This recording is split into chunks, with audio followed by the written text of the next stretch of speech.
This is college algebra 4.2, how we graph rational functions using the 9 steps. So this is for question 9, the last question in your notes. We want to graph the g of x of x squared minus 5x plus 4 over x squared minus 4. So again, first step is to factor this so we can figure out if any common factor that we can cancel out. So in this case, a factor of x squared minus 5x plus 4 is x minus 4 and x minus 1. And a factor of x squared minus 4 is x minus 2 and x plus 2. So you find out that these two has nothing, no common factor to cancel out. So in this case that you will ultimately go to step 4. We do not have any hole in this case since there is no common factor. So we can tell that by looking at the factor here. So we have to find a domain for this case. Your domain in this case is using all your denominator equals to 0. So in this case, your domain is all real numbers except when x is equal to plus minus 2. So this is how we figure out your domain. And now we figure out your power. So the top power here is x squared. So that's why your power here is 2. And your denominator power is also x squared, which will give us also power 2. So that means that in this case, both numerator and denominator power is the same, 2 and 2. This is used when we do step number 6 to figure out do we have a horizontal or an slant asymptote in this case. So second step is to figure out your y-intercept, is to plug your x to become 0. So we put g0. So all this will become 0, you get a 4, and then the bottom one you get 0 minus 4, which is negative 4. So 4 over negative 4 is negative 1. So this telling us that your y-intercept in this case is 0, negative 1. So on your graph, you find out that your this rational function graph will intercept at 0, negative 1. And then next, you have to find your x-intercept. So in order for us to find that, you set your numerator, which is x minus 4 and x minus 1 equals to 0. So that means x in this case is 4 and x equals to 1. So your numerator is 4, 0, and 1, 0. Do not forget that your x and y-intercept, your answer has to be in coordinates form. So don't just give me 4 and 1. If you give me x4 and x1, this is not coordinates form. This is actually your line. So when you do this, you draw your line, not an intercept. So make sure you know that this is your intercept. So that means that in this graph, it will cross over at 1, 0, which is this fellow over here, and 4, 0, which is right over here. So in this case, we got 3 points already. 1 your y-intercept and 2 is your x-intercept. So this is how we figure out your x and y-intercept. Step 4, we don't have a hole since there's no common factor here. Step 5, in order for us to find the vertical asymptote, you have to use the denominator equals to 0. So our denominator in this case is x minus 2 and x plus 2. So if you set them equal to 0, that means your x in this case is plus minus 2. That means you will have 2 vertical asymptotes here. One is at x equals to negative 2 and one is x equals to positive 2. And this case that, again, make sure you put x equals 2 in your homework or your test. Otherwise, your point will be deducted here. Step 6 is where you figure out your horizontal or your oblique asymptote or slant asymptote. So how do you figure that one out is you look at your power. Since your power to the numerator is 2 and the power denominator is 2, so this 2 power is exactly the same. So if they have exactly the same power, then it has a horizontal asymptote at y equals to 1. How do I get 1 here is you take the leading coefficient of the numerator and the denominator and you divide it. Now, if you remember, the leading coefficient is the first number in front of, the coefficient in front of your polynomial. So for the numerator, you see the 1x squared, that is where the 1 come from. And then the denominator is also have 1x squared. So 1 and 1, these are the leading coefficients. So even you take 1 divided by 1, so that's why you get 1 in this case. Okay, so how do you draw it? Your horizontal asymptote is always y equals 2. So your horizontal asymptote will be y equals to 1 here. So this line that I draw in dash is y equals to 1, your horizontal asymptote. Again, class, make sure you put y equals 2. If you just give me 1 in your answer in your test, I will take points off. When you guys draw a graph for any asymptotes, you have to use dashed line, okay? So make sure you guys know that all your asymptotes that you draw, no matter it's slant, oblique, vertical, horizontal asymptotes, you have to use dashed line to draw it. Next will be step 7. Step 7, you want to figure out that if the graph crosses on the horizontal asymptote or not. So what do we do in this case is you plug in the original equation, which is the x squared minus 5x or plus 4 over by x squared minus 4 equals to 1. And where is this 1 comes from? This one is come from the horizontal asymptote that you found in step 6. And then you begin to solve for x here. So how do we solve for x here is I multiply the x squared minus 4 to both sides of the equation. So what you left is x squared minus 4x plus 4 equals to x squared minus 4, because 1 times x squared minus 4, you get x squared minus 4. X squared and x squared here, when you subtract on both sides, those are 0 up. They will cancel each other up. So what you left in this case is negative 5x plus 4 equals to negative 4. You solve for x. So I subtract 4 on both sides. So you get negative 8, and then I divide by negative 5. So negative 8 divided by negative 5, you get 8 over 5, which is 1.6.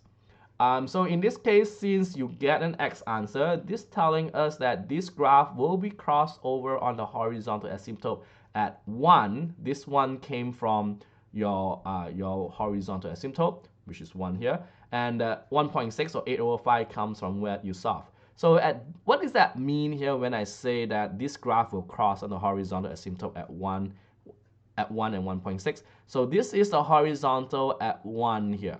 So this point will be at the x, the location for x in this case is 1.6. So in this case should be the other way around. Should be 1.6, 8 over 5, and 1. So that means that in this case, your x value in this case will be at 1.6, and your y value here, it will be 1. So that means that these coordinates of this will be at 1.61, where it will cross on your horizontal asymptote. So this telling us that this graph will be crossing at here, not on anywhere else, just on this location, which is 1.6. Okay.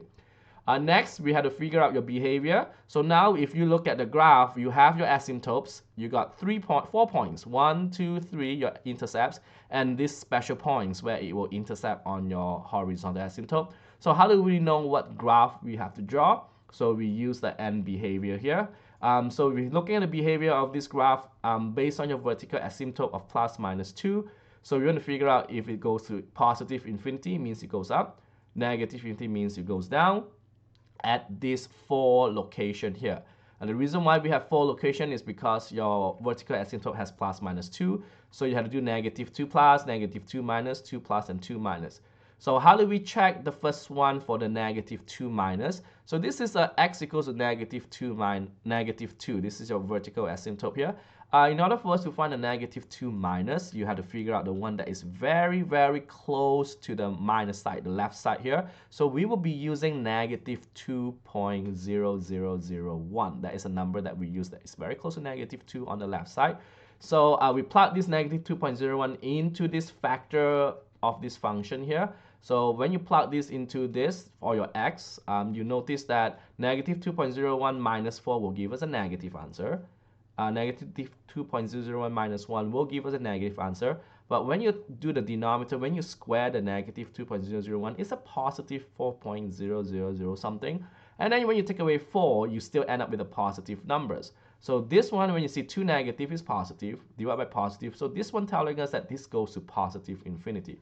So what does that mean here is that negative 2.001, this number will be at a positive infinity. So this telling us that this on the negative 2 on the left side of the graph, your graph will be going up on the left side here.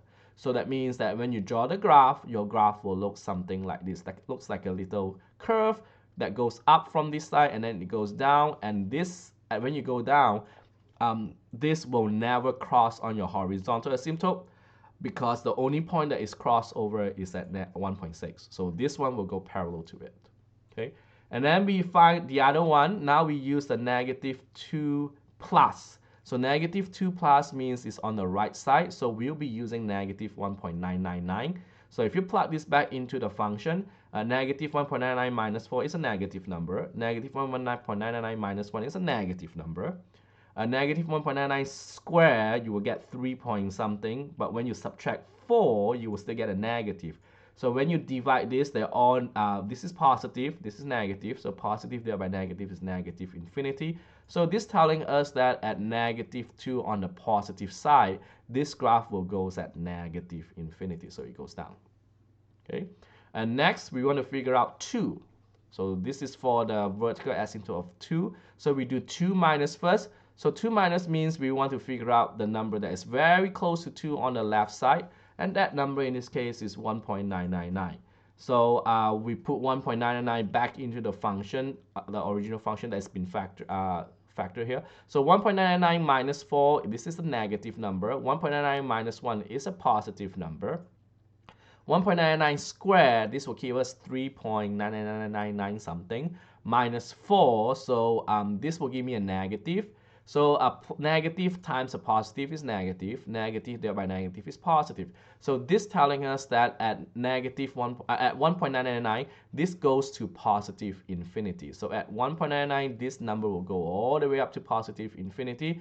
So now we can graph the one in the middle. So we know this one goes to negative infinity on the -2 plus, and then on 2 minus, this goes to positive infinity, and we got these 3 points here. So this telling us that this looks like a cubic function for this case. Sometimes this can be a parabola function, depends on your behavior here. So that's the reason why that you need to figure out, are these arrows, are they one go up, one go down, or both goes up, or both goes down? Because if you have such case, then you get yourself a parabola case. Okay, if you have a parabola case, then you will never gonna intercept on your horizontal asymptote. That's the next thing I can tell you, that because it will curve back down, so that means it will never touch here. Okay, or you can be touching on both of them. So depends on what you have here. Okay. Lastly, for the last case, we have 2 plus. So in order for us to 2 plus means you have to figure out a number that is very close to 2. So we will use 2.001 on the right side. So this is on the right side. So we use 2.001. Plug this back into the equation. 2.001 minus 4 is going to be negative. 2.01 minus 1, this is going to be a positive number. 2.001 squared, you get around 4.00001. Minus 4, you still get a positive number. So when you negative divided by positive is negative times a positive is negative. Negative divided by positive, you get a negative infinity. So in this case, that it's telling us that at 2 plus, this graph will goes to negative infinity. Okay, so it means it goes down. So that means that, and then it crosses over at 4. So we kind of know this graph will be a curved shape that goes this way, where at 2 plus, the graph will goes down. And again, class, this will never cross on your horizontal asymptote for this case. So this is step 9. This is the graph for this function for question number 9. Gx equals to x squared minus 5 plus 4 over by x squared minus 4.